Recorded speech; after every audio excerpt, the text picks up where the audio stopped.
पहले आपको तस्वीर दिखा दें जो तस्वीरें हमने आपके सामने रखी थी और आपसे ये सवाल पूछा था कि अगर आप इस लिपि को पहचान पा रहे हैं और अगर आप ये समझ पा रहे हैं कि यहाँ पूर्णता में क्या बात लिखी हुई है तो कृपया हमारी मदद करें। हम तमाम दर्शकों के साथ साझा करेंगे और आपको ये बताएंगे कि हाँ क्या, लेकिन वो जो तस्वीर हमने आपके सामने रखी थी उसी के साथ आपको यहाँ पर ये भी दिखाई देता। आप जरा देखिए इसको, ये कमल है, यहाँ पर आप देख रहे हैं कमल, वो कमल जो हमारे सनातन धर्म में देवी देवताओं के विराजने के आसन से लेकर और फिर आप जानते हैं कि जिसको यह भी माना जाता है कि जब एनलाइटनमेंट की अवस्था दिखाई जाती है, जब यह बताया जाता है कि कोई अपनी कुंडलिनी जागृत कर रहा है, तो आप जानते हैं मूलाधार चक्र से लेकर ऊपर बढ़ते बढ़ते जब आप सहस्त्रार की तरफ जाते हैं, सबसे ऊपर वाले चक्र की तरफ जब आप बढ़ने लगते हैं तो सबसे ऊपर की तरफ कमल दिखाई देता है। मतलब एनलाइटनमेंट की जो टॉप स्टेज है वहां पर आपको कमल दिखाई देता है। सनातन में कमल का क्या महत्व है किसी को बताने की आवश्यकता नहीं, इसीलिए सनातन धर्म और हिंदुत्व की बातें करने और उसके बारे में ये कहने वाली कि हम हिंदुओं की बातें करने वाली पार्टी हैं, एक पार्टी ने भी अपना निशान इसीलिए कमल को बनाया। तो कमल का महत्व सनातन संस्कृति में क्या है, हिंदुत्व में क्या है, ये आपको बताने की आवश्यकता नहीं। हम वो कमल आपको दिखाएंगे, लेकिन उससे पहले जरा ये लिपि एक बार फिर से देख लीजिए। दीवारों पर किस लिपि में क्या लिखा हुआ है, क्या ये देवनागरी लिपि है और क्या इसमें श्लोक लिखा हुआ है? अगर ये देवनागरी लिपि है, अगर ये श्लोक है, तो इसको आप डिकोड कीजिए और हमें बताइए। ये हमने आपसे प्रार्थना की थी और आपके बहुत सारे जवाब हमको मिले। उनमें से कुछ एक जवाब ऐसे हैं जो विश्वसनीयता के एकदम करीब लगते हैं। वो जवाब क्या है बहुत जल्द स्क्रीन पर यहाँ आपके सामने मैं रखूंगा, लेकिन यहाँ सोहन लाल आर्य जी भी हमारे साथ जुड़े हुए हैं, उनसे मैं इस चर्चा को करना चाहता हूं। सर, बहुत सारी तस्वीरें हैं, एक एक करके मैं रख रहा हूं, उनमें से कई तस्वीरें मैंने रख दी हैं, आपने तो प्रत्यक्ष जाकर उसको अपनी आंखों से देखा है। क्या आप एएसआई की टीम के साथ अंदर गए थे? हाँ। नहीं, एएसआई बाहर थे। एएसआई टीम के साथ 4 वादी महिलाएं थी। अच्छा, तो आप जब वहां पर पहुंचे तो आपने क्या क्या देखा? हम इससे पहले कितनी बार आपने अंदर की सच्चाई देखी है?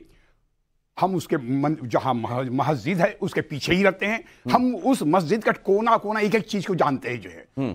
तो पहला चीज जब सर्वे के दौरान हुआ, जो 2022 में सर्वे हुआ था जिसमें बाबा मिले, हमने ऐसा घोषणा किया था, है ना। तो उसमें पहले जो है मुस्लिम तहखाना में जैसे ही प्रवेश किए, जो आप दिखा रहे हैं यह लिपि जो है, यह तो लगता है उसकी ब्राह्मी लिपि या नागर लिपि या लगता है संस्कृत के श्लोक दिखाई दे रहे हैं। और प्लास्टर ऑफ पेरिस से कई भी जो उसको मिटाने का, साक्ष्यों को छिपाने का प्रयास किया गया। ऐसा एक जगह नहीं, कई जगह था। और यहाँ तक कि कई बार लगता है छेनी, बड़ी छेनी से हथौड़ी से लेकर के हमारी साक्ष्यों को मिटाने का प्रयास, हिंदू देवी देवताओं की मूर्तियों को खंडित किया गया, खंडित करना। और उनके तो ये जो लिपि लिखी हुई है, हाँ, ये बड़े हिस्से में लिखी हुई है, लेकिन आप ये कह रहे हैं कि कुछ जगहों पर प्लास्टर ऑफ पेरिस से इसको लेवल कर दिया गया है और कुछ जगहों पर छेनी हथौड़ी से इसको पूरे तरीके से ये विलीन हो जाए, इसकी कोशिश की गई है।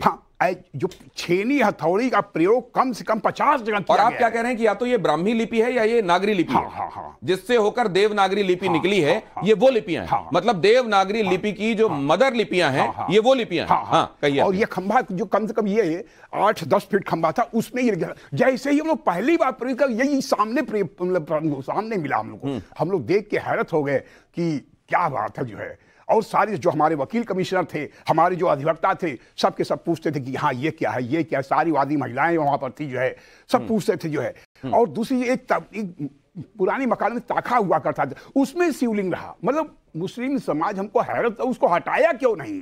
उनको हटा भी देना चाहिए था। छोटा शिवलिंग अक्सर अब जो है, जो सर्वे हुआ था, जो माननीय न्यायालय के द्वारा हम लोग को चिप दी गई थी, उस चिप हालांकि हमारे पास है भी, उसमें भी दिखाई दे रहा है वह शिवलिंग। दिया होता था जिसमें जलाने के लिए। ये एक तहखाने की बात कर रहे हैं, दूसरे तहखाने की बात नहीं कर रहे हैं। तो जब दूसरे तहखाने में गए तो वहां पर जो गड्ढा खोदा हुआ था, जमीन कच्चा था, गड्ढा खोद कर लगता था हमारे ध्वंस मूर्तियां उसके पूरे गड्ढे में डालकर उसको पाट देने की कोशिश हुई। और गीली मिट्टी थी। और कम से मतलब वो बहुत दिन पहले की बात नहीं है, जब इनको पता चला कि ये होने वाला है, उससे पहले ही उन्होंने डालकर 1 सप्ताह या 10 दिन पहले जो है। अच्छा। तो वकील कमिश्नर हमारे जो थे, तो उनसे जब हम कहीं ये देखिए कम से कम दो ट्राली मिट्टी, गीली मिट्टी है बिल्कुल जो है, ये अभी अभी गड्ढा खोदा गया है, यह पूरा उसमें लिखते थे जो हम लोग कहते थे उसमें कि हाँ ये दिख रहा है ऐसे बात, यह जो है बाकायदे हम लोग की जो है बाकायदे कोड भी किया जाता था, टेप भी किया जाता था हम लोग को, जितने अधिवक्ता है जितनी अपनी समस्याओं उसको कहते थे वह टेप किया जाता था, और जो प्रतिवादी पक्ष है मुस्लिम पक्ष वह भी अपना देखते थे, अगर कोई आपत्ति होता था तो उस पर प्रतिक्रिया व्यक्त करते। देखिए किस तरीके की प्रतिक्रियाएं आई हैं, हमारे दर्शक लगातार बड़ी तादाद में इसमें प्रतिक्रियाएं दे रहे हैं, और आप कह रहे हैं कि सबूत छुपाने की हर मुमकिन कोशिश हुई है, उसके बावजूद ये मौजूद है वहां पर और चीख चीख कर ये बता रहे हैं कि वहां क्या था। अब देखिए जरा क्या प्रतिक्रियाएं आ रही हैं। एक प्रतिक्रिया है, ज्ञानवापी केस में एएसआई सर्वे होना चाहिए, अयोध्या से हमारे एक दर्शक राहुल हैं, उन्होंने ये भेजा है। मुस्लिम पक्ष को सही ढंग से पता है कि ज्ञानवापी मंदिर तोड़कर मस्जिद का रूप दिया गया है, इसलिए सर्वे का विरोध कर रहे हैं जिससे वास्तविकता सामने ना आ पाए। विजय कुमार हापुड़ उत्तर प्रदेश से कहते हैं ये हिंदू मंदिर है, अकबर ने बहुत से मंदिर तोड़े हैं, मस्जिद बनाए हैं। राघव महादेव यहां इस लिपि में आप देखिए, आप यहां पर देखिए कि इस मंत्र का अर्थ है कि एक पत्थर का स्थान है। ज्ञानवापी के श्लोक को डिकोड करते हुए हमारे एक दर्शक ने, जिन्होंने लिखा है प्रवेश कुमार हरियाणा के, कह रहे हैं जहां पर चिराग रखकर भगवान श्री कृष्ण का आवाहन किया जाता है, यहां पर चिराग रखकर दीपक रखकर भगवान कृष्ण का वासुदेव का आवाहन किया जाता है।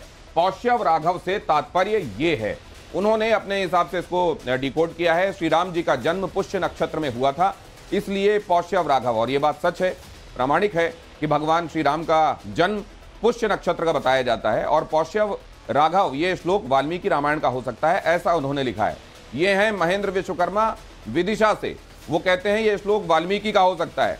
और यशपाल डुडेजा उत्तम नगर दिल्ली से कहते हैं ज्ञानवापी लिपि में पौष्यव राघव का अर्थ वज्र शरीर, भगवान राम जैसी बलिष्ठ भुजाओं वाले शिव, उससे मतलब है। यहां पे जो स्पेलिंग मिस्टेक्स हैं उसको इग्नोर कीजिएगा, ब्रज नहीं वज्र शरीर, भगवान राम जैसी बलिष्ठ भुजाएं।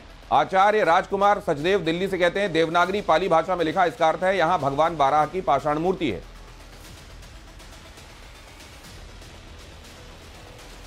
और इसके अलावा यहां पर यह भी, यहां पर आपको जो मैं लगातार आ रही प्रतिक्रियाएं वो तो आपके सामने रख रहा हूं। आचार्य राजकुमार सचदेव की प्रतिक्रिया मैंने आपको दिखाई है, लेकिन एक और प्रतिक्रिया तब तक यहां पर आ गई है। यहां पर आशीष कुमार ओझा हैं अकोला महाराष्ट्र से, वो लिखते हैं पाषाण राघव मिहिर मल्ल महादेव ग्राम काशी निवास सदैव हर हर महादेव, ये है पूरा इसका अर्थ। और आशीष कुमार ओझा अकोला महाराष्ट्र से लिखने वाले हैं। एक हमारे दर्शक हैं गणेश मांडवे पंढरपुर महाराष्ट्र से, वो कह रहे हैं हम कब तक कोर्ट कचहरी के चक्कर में पड़ते रहेंगे, एक अध्यादेश या कानून लाकर खत्म कर देना चाहिए ये मामला। हर हर महादेव, जय श्री राम। और तुमचा संदेशा बदल, धन्यवाद। उन्होंने अब मराठी में भी अपनी बात कही है।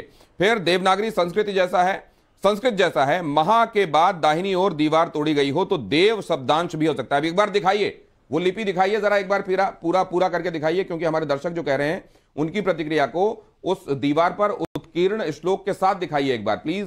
मैं अपनी जो प्रोडक्शन टीम है उससे अनुरोध करूंगा कि वो दीवार पर लिखी हुई वो जो उत्कीर्ण श्लोक, हाँ ये दिखाइए। अब देखिए, देवनागरी संस्कृत जैसा है, महा के बाद दाहिनी ओर दीवार तोड़ी गई हो तो देव शब्दांश भी हो सकता था। नीचे की दो लाइनें हाईलाइट होनी चाहिए। पौष्यव राघव के स्थान पर पौष्यव राघव है क्या? राघव श्री रामचंद्र हैं जिनके उपास्य शिव हैं, सेवक स्वामी सखा सीएपी के। वीरेंद्र पांडे हैं धनबाद से, ये उन्होंने अपनी बात कही है। और विजय सागर जी हैं जो कि चैनल को देखते हुए उन्होंने अपनी प्रतिक्रिया दी है। Dear sir, my name is Vijay Sagar, I am watching your channel live, I found some result from chat got related to Gyanvapi पाश्च वर राघव मीघो मल महा। उनका मतलब यह है कि the meaning of this line is the great one who is the lord of the lotus, the remover of sins, the intelligent one and the destroyer of ignorance. बहुत बड़ी तादाद में ये प्रतिक्रियाएं, यहां बहुत सारी प्रतिक्रियाएं आपको स्क्रीन पर मैं लगातार दिखा भी रहा हूं, और बहुत सारी प्रतिक्रियाओं को मैंने यहां जो मेरे पास अभी आई हुई हैं उनको मैं अपने फोन से भी आपको पढ़कर सुना रहा हूं। और इस बीच हमारे साथ जुड़ने वाले दो मेहमानों से भी आपका परिचय करा देता हूं। डॉक्टर रवि भट्ट हमारे साथ जुड़ रहे हैं जो कि इतिहासकार हैं, और स्वामी चक्रपाणी जो कि धर्मज्ञ हैं, वो भी हमारे साथ इस चर्चा का हिस्सा है। आप दोनों का भी स्वागत करता हूं। ये यहां पर लिखी गई जो लिपि है वो निश्चित रूप से अरबी नहीं है, फारसी नहीं है, उर्दू नहीं है, ये तो तय है। और यहां पर इस तरीके की तमाम चीजें, यहां से मूर्तियां मिल रही हैं। इस्लाम में बुत परस्ती गुनाह है, हराम है, और यहां पर बुत मिल रहे हैं, मूर्तियां मिल रही हैं। अब इसके बाद मैं जरा प्रतिक्रियाएं भी लेना चाहता हूं। स्वामी चक्रपाणी, क्या कहती हैं ये तमाम बातें? देखिए, अनेक साक्ष्य और प्रमाण दिनेश जी हैं, चाहे लिंग पुराण की जिक्र करिए, चाहे स्कंद पुराण की जिक्र करिए, चाहे ऐतिहासिक साक्ष्य की बात करिए, या स्वयं जो औरंगजेब कालीन जो इतिहासकार थे साकी मुश्ताक की जो पुस्तक है मासीर आलमगिरी, उसके जिक्र करिए जो उसके दरबारी इतिहासकार था। लिंग पुराण में तो बड़ा स्पष्ट लिखा है कि देवस से दक्षिणी भागे वापी तिष्ठति शोभना तस्यात वादकम पिता पुनर्जन्म न विद्यते, यानी ज्ञानवापी का उस पर जिक्र है कि प्राचीन विश्वेश्वर के दक्षिण भाग में जो वापी है उसका पानी पीने से मुक्ति मिलता है। सवाल इस बात का एक दो नहीं अनेक हजारों और प्रमाणिक हुआ है, लेकिन फिर भी पता नहीं क्यों लोगों ने, जो मुस्लिम पक्षकार है खास तौर से, ये विदेशी आक्रांता जो मुगलों के पाप की गठरी को लेकर चल रहे हैं, समझ में नहीं आ रहा। सब कुछ साफ स्पष्ट है कि हिंदू सनातनियों पे कितना अन्याय हुआ, अत्याचार हुआ, लेकिन कहां तक उस अत्याचार के लिए इस समय क्षमा मांगने का वक्त है मुस्लिम पक्षकारों को, तो वो डिले टैक्टिक्स अपना रहे हैं, वो जानबूझ करके भाग रहे हैं जांच से। जब तक जांच नहीं होगी तब तक कैसे पता चलेगा अगर आपको जांच नहीं हुआ है तो जांच। इसमें एक बात और है सर कि जब किसी जगह के बारे में पता किया जाता है कि इस जगह का क्या स्वभाव रहा होगा, क्या नेचर रहा होगा, क्या प्रकृति रही होगी, तो किन बातों का अध्ययन इतिहासकारों की तरफ से किया जाता है। डॉक्टर रवि भट्ट, मैं ये जानना चाहता हूं, मसलन इस एक मामले में यहां से मिलने वाली ये जो चीजें हैं, आप एक इतिहासकार हैं, अगर आप किसी जगह का, मान लीजिए इसी जगह पर आपको इस जगह की प्रकृति जानने के लिए भेजा जाता, तो आप इतिहासकार होने के नाते इन चीजों को खातिर में लाते या नहीं, और अगर खातिर में लाते तो किस निष्कर्ष पर पहुंचते? देखिए, ये वहां पर पहुंच के साक्ष्यों को जो देखने का काम होता है, ये आर्कियोलॉजिस्ट का काम होता है।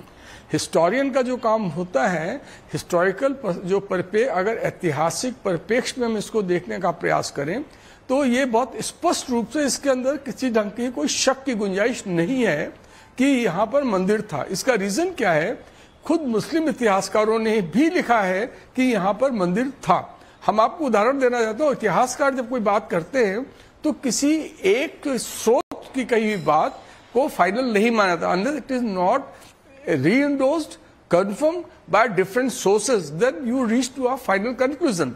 यहाँ पर ये बहुत सबको बहुत अच्छी तरीके से मालूम है, कोई नई बात मैं बताने नहीं जा रहा हूँ कि 1191 के अंदर जब पहली बार मोहम्मद गोरी को जो हारा, 1192 के अंदर आके उसने पृथ्वीराज चौहान को हराया और जयचंद की मदद से, और उसके नेक्स्ट ईयर ही 1193 के अंदर जो है जयचंद को गोरी लोगों ने हरा दिया, और 1194 को अंदर कुतुबुद्दीन ऐबक जो कि एज अ चाइल्ड ही was sold as a Nishapur के अंदर एज अ स्लेव बेचा गया था।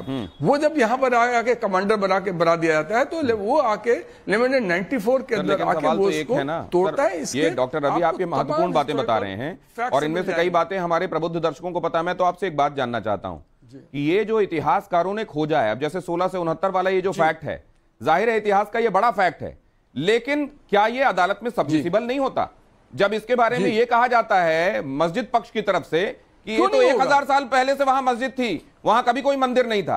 तो क्या ये जो फैक्ट है 1669 वाला और ये इतिहासकारों ने जो फैक्ट खोजा है, क्या ये अदालत में सबमिसिबल नहीं है? जी देखिए, ये आपको लॉयर बताएगा है कि नहीं है, लेकिन इतना मैं पक्की बात आपको बता दूंगा कि कोई भी हिस्टोरियन कभी कोई नहीं कहेगा कि 1000 साल से वहां पर है। कोई भी हिस्टोरियन इस बात को नहीं मानेगा कि ये यहाँ पर वो इस मंदिर को मानेगा हमेशा कि 1669 के अंदर ये तोड़ा गया है। तो अगर खाली एक पक्ष कोई भी हो, हम किसी एज अ हिस्टोरियन में कोई साइड लेके बात नहीं कर रहा हूं, पर अगर एक भी कोई भी पक्ष सिंपली फ्लाइट ऑफ इमेजिनेशन सवाल ये है सर कि जो हिस्टोरियन इरफान हबीब हैं, एक कॉमन आदमी भी नहीं मानेगा। वो तो मैं इसको इसलिए यहाँ पे प्ले भी करना चाहता हूं कि इरफान हबीब ने तो ये बात खुद मानी है। अब माना जा सकता है कि डॉक्टर रवि भट्ट उनका एक रिलीजन भी है, तो हो सकता है वो किसी एक प्री कंसीव्ड नोशन के तहत ये बात कह रहे हो, लेकिन इरफान हबीब तो फिर इसी नोशन के तहत वो बात नहीं कहेंगे। इरफान हबीब की बात हमको दिखा दीजिए।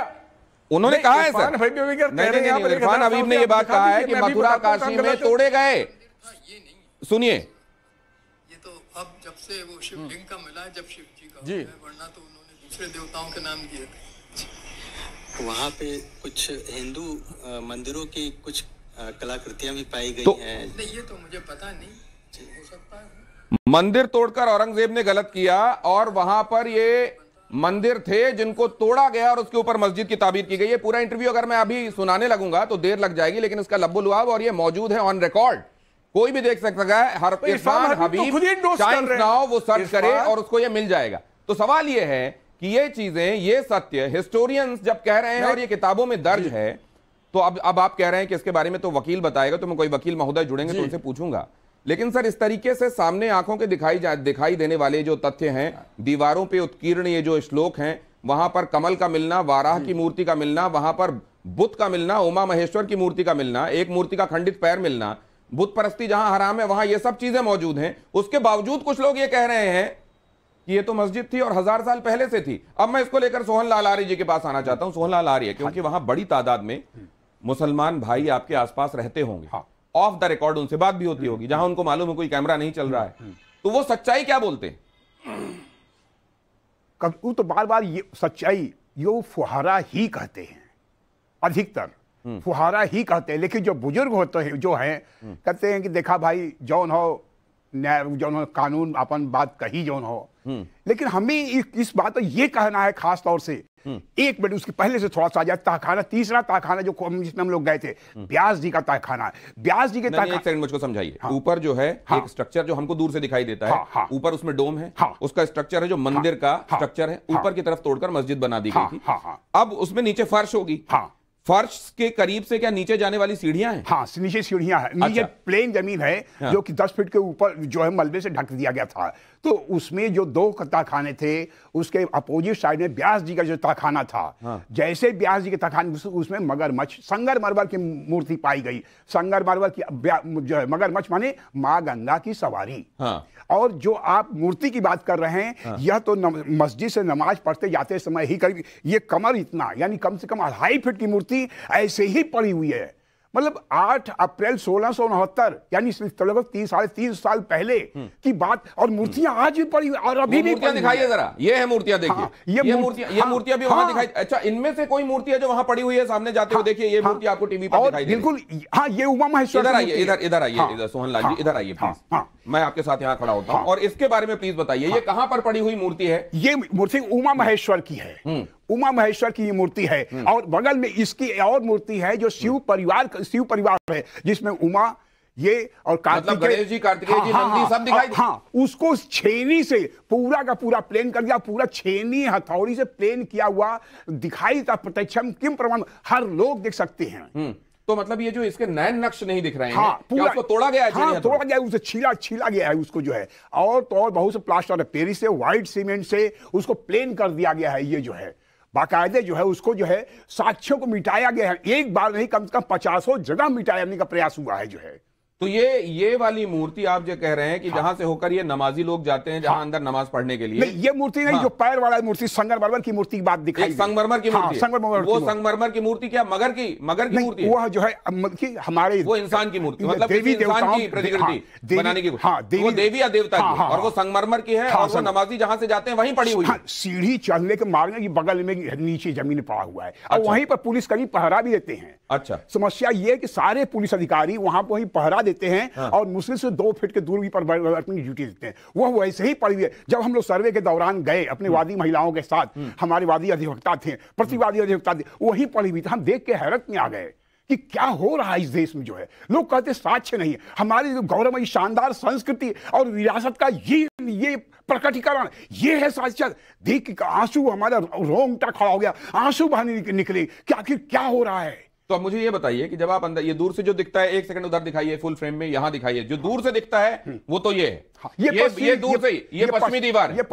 ये भी जरा हमारे दर्शकों के लिए आप एक्सप्लेन कर दीजिए। आप वहां के रहने वाले हैं, आपसे बेहतर कौन बताएगा, ये बताइए जरा हमारे दर्शकों। ये जो दीवार है, ये मंदिर की दीवार है। ये देखिए तोड़ के बड़े बड़े पत्थरों को जोड़ा गया है। ये बड़ी होता नहीं, बड़ी से ये देखिए बड़े बड़े पत्थरों को जोड़कर, मतलब यहाँ अदरवाइज यहाँ पर अंदर जाने के लिए द्वार था। हाँ, ये जाने का मार्ग था। यहीं पर जो है गर्भगृह था। यहाँ माँ श्रृंगार गौरी है ना, और जो यज्ञ मंडप, 3 मंडप होते थे, उसको तोड़ दिया गया था। ये जाने का मार्ग था। श्रृंगार मंडप ये जो है मतलब प्रवेश द्वार हुआ करता था। ये बड़े बड़े पत्थरों से देखिए ये बंद किया गया, रास्ता बंद किया गया। ये एकदम सटीक ऐसी आज भी है, अभी भी है, एट दिस मोमेंट। इसी तो ये जो श्रृंगार गौरी का जिसके बारे में देश सुनता है, जहां के बारे में ये जो 5 महिलाएं हिंदू पक्ष की हैं, उन्होंने जाकर ये कहा कि पूजा अर्चना नियमित करने की आज्ञा दी जाए, वो इसके भीतर है या इसके ऑपोजिट है? इसके बाहर, मतलब ये सामने की तरफ, इस जगह पर ये जो वो जो फेस करती है जो मूर्ति, वो इसकी तरफ करती है।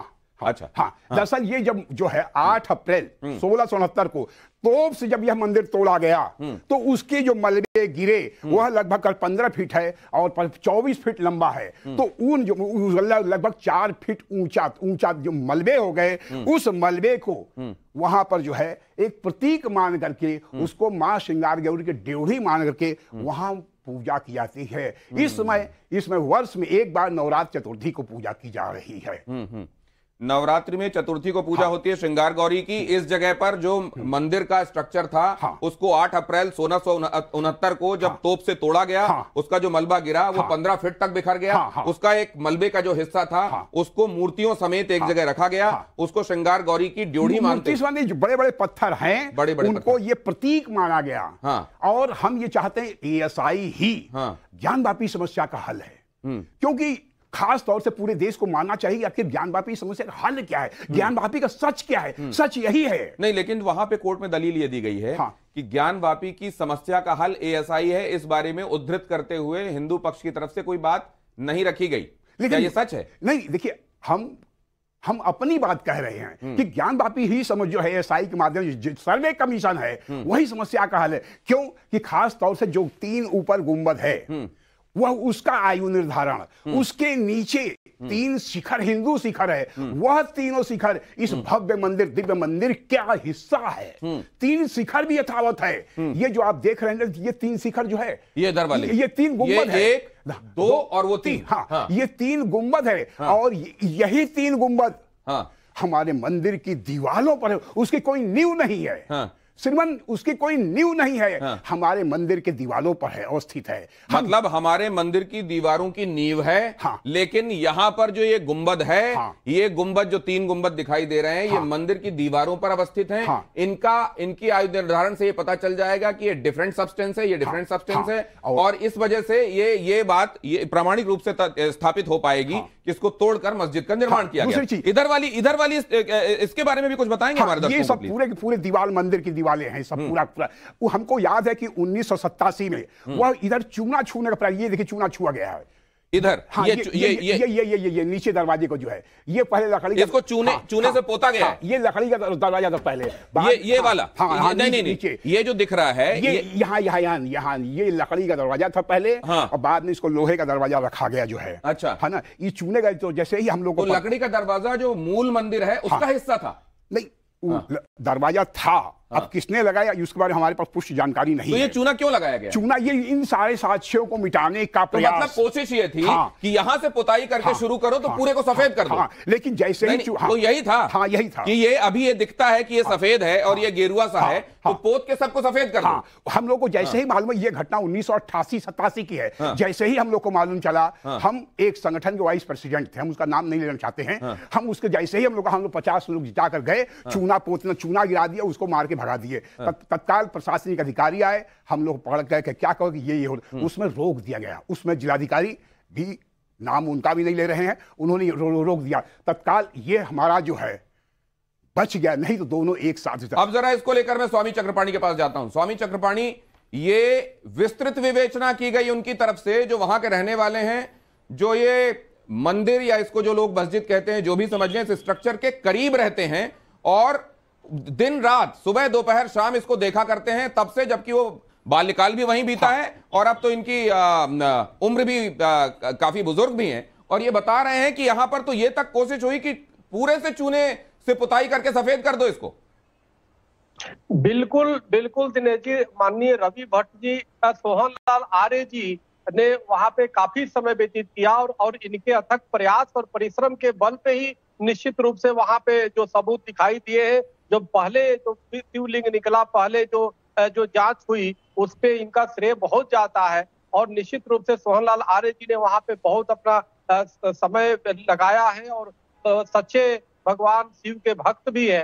तो निश्चित रूप से ऐसे भक्त हजारों करोड़ों लोग जो एकांत में बैठे हुए कि हमारे भगवान विश्वेश्वर महादेव के भव्य मंदिर के जो तोड़े गए उसको पुनर्निर्माण हो, इसके लिए संकल्पित है। इसके लिए आशान्वित है। वो चाहते हैं कि जांच हो, वो भी जबरदस्ती नहीं। हिंदू चाहता है कि हम जबरदस्ती बना दे अपनी मंदिर को, तो इसलिए मुस्लिम पक्षकारों का तो परम दायित्व होता है कि कम से कम एएसआई की अगर जांच हो रही है तो होने दिया जाए। पता नहीं क्यों बार बार अड़ंगा अपना रहे हैं, पता नहीं क्यों अड़ंगा डाल रहे हैं। तो इसलिए डिले टैक्टिस जैसे राम मंदिर में किया, सैकड़ों वर्षों तक लगा दिया, उसी प्रकार से चाहते हैं, जबकि इसमें ऐसा नहीं होने पाएगा। सबको एकजुट होना होगा और ये लड़ाई हिंदू मुस्लिम मैं जरा एक बात और जानना चाहता हूं, और ये रवि भट्ट जी से जानना चाहता हूं। भारतीयता की है। आपने एक बात महत्वपूर्ण कही है स्वामी चक्रपाणी कि क्या इसमें डिलेइंग टैक्टिक्स अपनाई जा रही हैं, वो डिलेइंग टैक्टिक्स जो अयोध्या के मामले में भी अपनाई गई।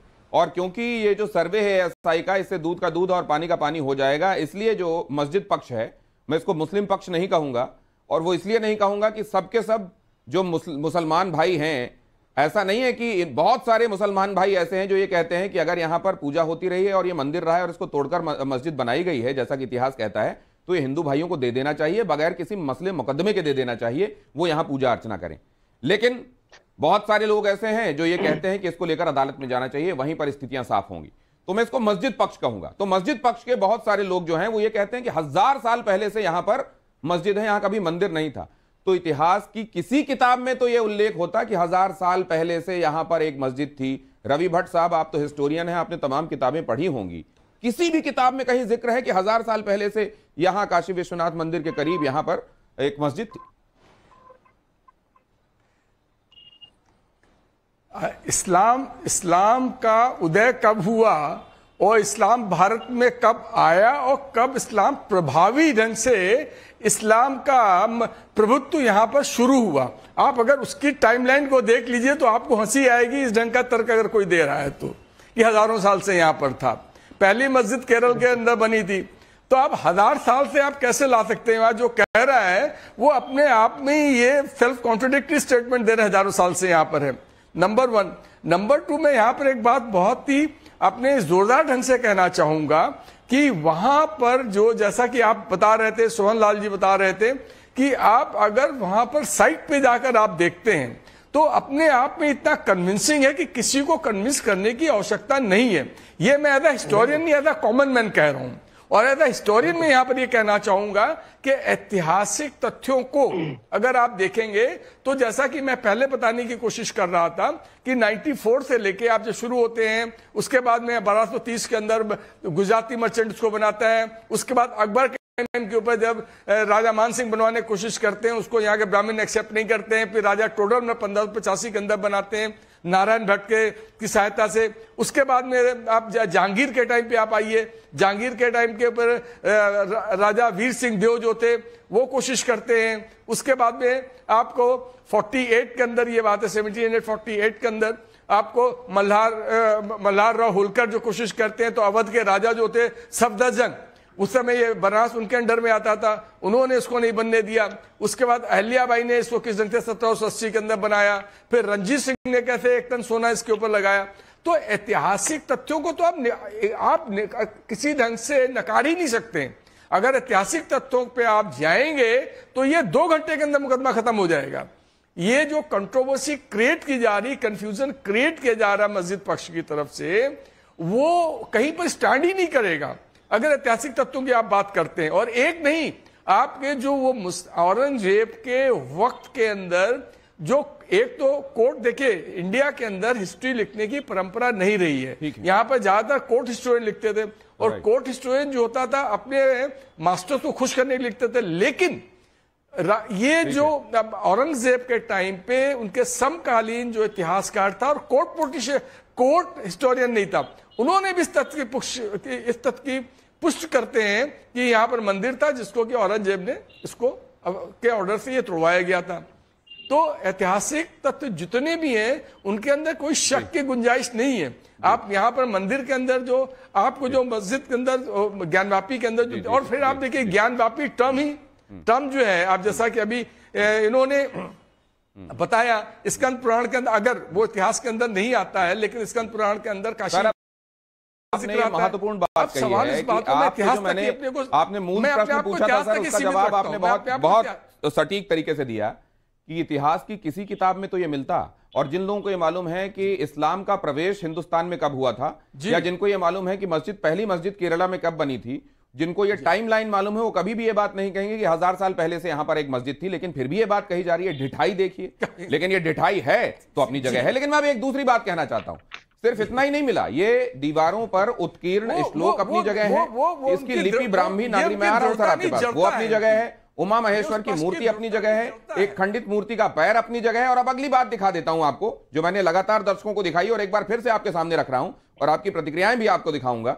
यहां पर देखिए, ये वाराह भगवान की मूर्ति, भगवान विष्णु के अवतारों में से एक भगवान वाराह भी हैं, और वाराह की मूर्ति यहां मिली है, बिल्कुल वैसी ही मूर्ति जैसी मध्य प्रदेश के विदिशा में भगवान वाराह की मूर्ति। अब जरा इस पर बातचीत करते हैं और सोहन लाल आर्य जी को मैं यहां बुलाऊंगा। यहां स्क्रीन पर जरा इसको डालिए, यहां इस टच पैनल पर इसको डालिए, और मैं चाहूंगा कि भगवान वाराह की इस मूर्ति पर भी जरा चर्चा हो जाना चाहिए। भगवान वाराह की मूर्ति यहां पर मिली, यहां उमा महेश्वर की मूर्ति मिल रही है, और यहां पर देखिए ये वो मूर्ति है जिसके संदर्भ में देखिए सर, ये वो मूर्ति है, और ये बहुत स्पष्ट दिखता है कि वाराह की मूर्ति है।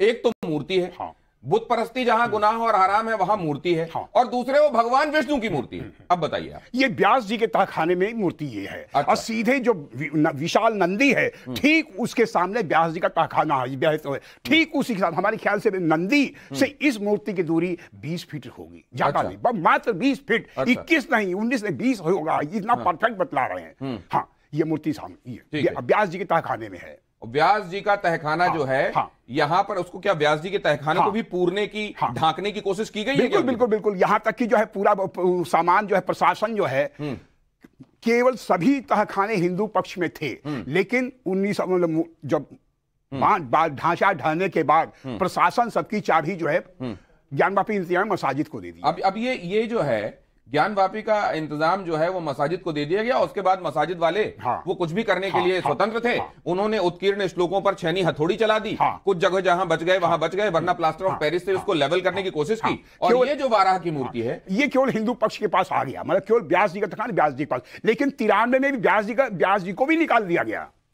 तो इसीलिए धर्म स्थलों 99 वर्षिप एक्ट लागू नहीं होता, इसलिए कि 93 तक तो वहां व्यास जी का तहखाना पूजा पाठ किया करते थे, इसीलिए 99 वर्षिप लागू नहीं था। एक मतलब मुख्य बिंदु ये भी है। बहुत ध्यान से सुनिए क्या कह रहे हैं सोहन लाल आर्य। वो लोग जो 1991 के प्लेसेस ऑफ वर्शिप एक्ट का हवाला देखते हैं और ये कहते हैं कि देखिए 1947 में तय हो गया था कि अब किसी भी जगह पर जहां जो उसका पूजा स्थल का जो नेचर है उसको तब्दील नहीं किया जाएगा, जहां पर जिस तरीके से पूजा या इबादत होती रही है वही होती रहेगी। उनको ये सत्य सुन लेना चाहिए। एक बार फिर से बताइए हमारे दर्शकों। हम ये बता रहे हैं कि यहाँ नहीं, वाराह जी की मूर्ति से बताइए और इससे जुड़ा हुआ सच बताइए। यहाँ दिखाइए, यहाँ प्लीज इस जगह काटिए और दिखाइए। हाँ बताइए। ये वाराह की मूर्ति व्यास जी के तहखाने में है। व्यास जी, ये वाराह की मूर्ति व्यास जी के तहखाने में है। व्यास जी का तहखाना 1993 तक हिंदू पक्ष के पास था। बाद में इसका अरेंजमेंट भी, इसका प्रशासन, वाराणसी जिला प्रशासन भी व्यास जी को बाहर फेंक कर, उनका सामान फेंक करके वह भी जो है वो चाबी अपने पास रख लिया। अच्छा, और आज भी तो उसके पास है। 93 तक यहाँ पूजा होती रही, पूजा अर्चन हुआ करता था, इसलिए इसके ऊपर धर्म स्थलों वाला 1991 का एक्ट लागू नहीं होता। इसको बहुत ध्यान से सुन लीजिए। ये वाराह की मूर्ति सिर्फ वाराह की मूर्ति नहीं है, ये वाराह की मूर्ति अपने आप में बहुत कुछ बताने वाली मूर्ति है। और ये भी बताने वाली मूर्ति है कि 1991 का प्लेसेस ऑफ वर्शिप एक्ट यहां लागू होता है या नहीं होता है। यह बात एक दूसरा पक्ष है कि एएसआई के अंडर में आने वाले ऐतिहासिक महत्व की जितनी जगहें हैं वहां वैसे भी जो यहां का सेक्शन 1991 के एक्ट का सेक्शन 3 और उसका सब सेक्शन जो 4 है वो कहता है कि इस पर लागू नहीं होगा। लेकिन ये एक और तथ्य है जो चीख चीख कर ये कहता है कि 1991 प्लेसेस ऑफ वर्शिप एक्ट यहां लागू नहीं होता। ये बहुत महत्वपूर्ण बात है। बहुत महत्वपूर्ण। और आज भी यथावत है, यहीं पर ये प्रतिमा वही व्यास जी के तहखाने पड़ी हुई है। अब ये आपने स्वयं अपनी आंखों से देखा, हम तो तस्वीरों के माध्यम से देख रहे हैं और अपनी आंखों से दिखा रहे हैं, लेकिन आपने स्वयं इसको देखा है। तो क्या किसी को, अब जैसे कई लोग ये अब जो कहने वाले हैं कि 1000 साल पहले वहां मस्जिद थी, वो ये भी कह सकते हैं तो पत्थर का टुकड़ा, कोई मूर्ति नहीं। वो कैसे 1000 साल पहले? मैं तो कह रहा हूं ना कि देखिए जो उनका गुंबद है और हमारा जो भव्य मंदिर का शिखर जो 8 अप्रैल 1669 में ध्वंस की, लेकिन वह शिखर बच गया।